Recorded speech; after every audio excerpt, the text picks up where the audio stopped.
حرام خوردن برادران عزیز چند ضررهای داره برای انسان، ضررهای زیاد داره.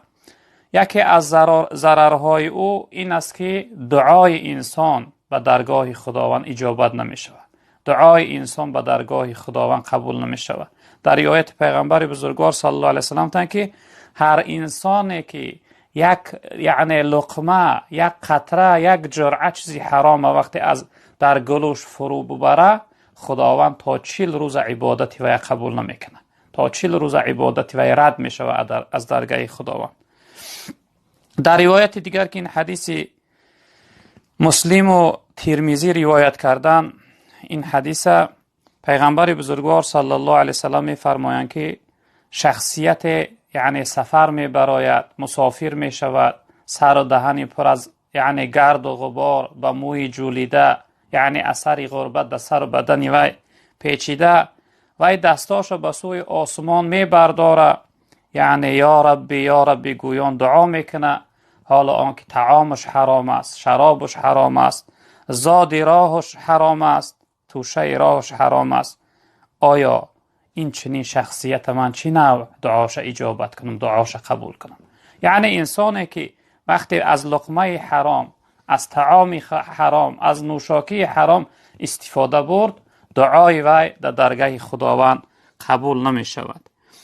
در روایت دیگر که این حدیث طبرانی روایت کرده است، حضرت می فرمایند که از حضرت سعد ابن ابی الوقاص رضی الله تعالی عنه میگه روز به سوی جناب پیغمبر صلی الله علیه و سلم تا که یا رسول الله ادعو الله ان یجعلنی مستجاب الدعوه، تا دعا کن تا اینکه خداوند من مستجاب الدعا بگردونه. زمان پیش بعضی شخصیت ها دعاهای اونها قبول میشد، مستجاب الدعوه بودن، هر دعایی میکردن خداوند دعای اونها را قبول میکرد.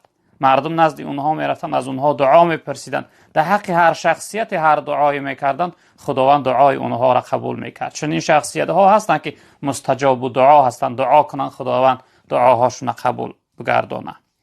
وقتی این چیز از پیغمبر بزرگوار صلی الله علیه وسلم حضرت سعد پرسیدن، پیغمبر بزرگوار صلی الله علیه وسلم گفتن که یا سعد اطیب مطعمک، گفتن ای سعد طعامی که میخوری و پاکیزه کن، پاکیزه نگه دار، چیزی پاکیزه بخور، چیزی شبهناک، چیزی مکروه، چیزی حرام در گلوت فرو نبر، حرکت که چیزی حلال، چیزی به شبهه و پاکیزه استفاده بر، تکن مستجاب الدعوه. اگر چیزی حلال خوردی، لقمت حلال و پاکیزه باشه، جناب پیامبرتان مستجاب الدعا میشوی، دعای تو در درگاه خداوند قبول میشود. والذی نفس محمد بیده ان العبد لیقذف لقمة الحرام فی جوفه ما یتقبل منه عمل 40 یوما.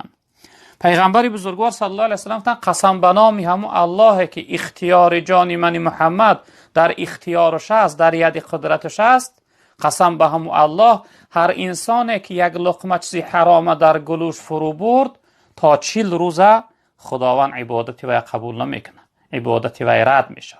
به این خاطر برادران بزرگوار من خیلی هوشیار بودن در کار، خیلی حرکت کردن در کار است که انسان از این چیزهای حرام، چی گوشتی مگزینیش باشه، چی مرغش باشه، چی این کلبسه هایی که اینها همه شبهناک و ناپاک هستند، چقدر حرکت کنی خودداری کنی.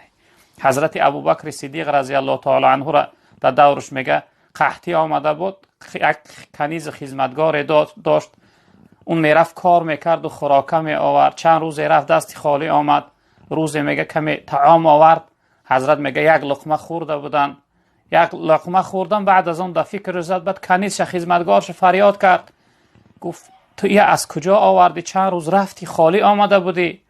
این شخصیت گفت که حضرت، گفت پیش از این که شما من خریداری کرده، وظیفه من بت فروشی بود، همون زمان گفت یک بت را فروخته بودم، کمی از پلهای اون مانده بود، رفتم پلی همه انسان قرضیدار طلب کردم، گرفتم، با همون پل خریدم آوردم برای شما. حضرت میگه انگیش در حلقش فرو برد، چقدر چه مجبور کرد که نشد، حتی میگه آبی زیاد خورد تا این که همون لقمه را گرداند. شخصیت گویا ابوبکر صدیق گفت قریب بود که یعنی میکشتی، خود هلاک میکردی. این یک لقمه بود، اندک بود، ضرر نداشت.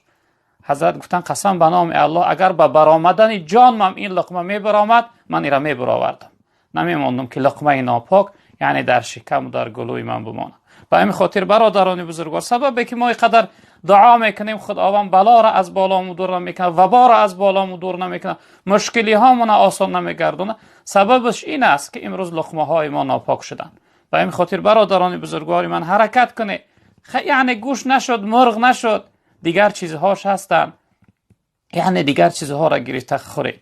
حرکت کنه از جاهای پاکیزه و حلال، چیزی حلال خوردن براتون بهتر است برادر عزیز بزرگوار.